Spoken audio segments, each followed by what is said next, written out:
po, RSP TV Vlog. Update ko lang po kayo sa alaga kong ibon. Ayan po, ito yung young bird na kinuha ko kay Rogos Bogos TV Loop. Ayan po, nalusutan ako kahapon ng isa. Apat po yan eh. Nalusutan ako ng isa, dumaan siya dito kahapon. Umangat ito, kaya tinalian ko siya. So lumipad. Hindi ko na siya pag-uwi galing trabaho, wala na. So ayan po, talagang nakakalungkot kasi magandang klaseng ibon po yun, maganda yung lahi noon. Kasi sabi niya sa akin, ingatan ko raw. Eh wala po, nakalusot talaga. Boss, pasensya na po. Talagang hindi ko akalain na makakalusot sila dito, na aangat ito. Kaya ngayon, tinalian ko na siya.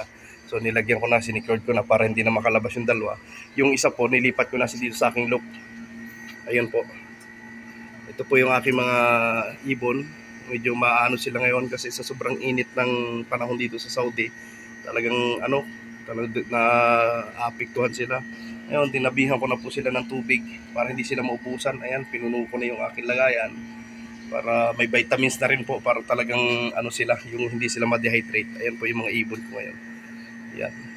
Talagang yan po. Yan yung mga ibon ko ngayon. Yan. Yan yung mga ibon. So, talagang maano sila. Ito po, babalik ko dito. Yan yung mga update ko rin kayo sa mga breeder. Ito po, itong babae nito, si Tisoy po yung asawa niyan. Pinaris ko dyan. Na-disgrasya po si Tisoy. Gagaya po nung sinabi ko, nagkasakit. Di ko alam kung anong sakit po yung dumapo doon. So itong isa, kinuha ko doon sa ilalim. Pinaris ko kasi medyo maganda po din itong ibon ito. So parang pinagpalit ko lang siya doon sa itim. Pinagpalit ko sila ng mag-asawa para yung magkaroon ako ng magandang breed. Kasi ito po galing rin to kay Rogos Bugos TV Loop po. Siya rin nagbigay sa akin yan, yung babae, para magkaroon ako ng magandang similya o magandang lahi dito sa aking pag-uumpisa bilang mag-iibon dito sa Saudi. So ito po, ilibangan ko lang.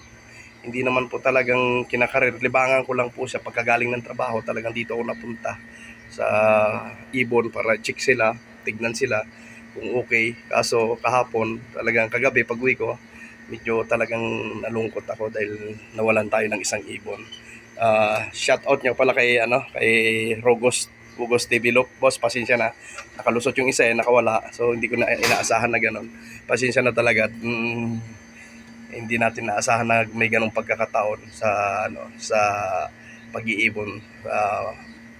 Talagang kung sakaling bumalik sa iyo, PM mo na lang ako. Thank you. Salamat po sa panonood and God bless po.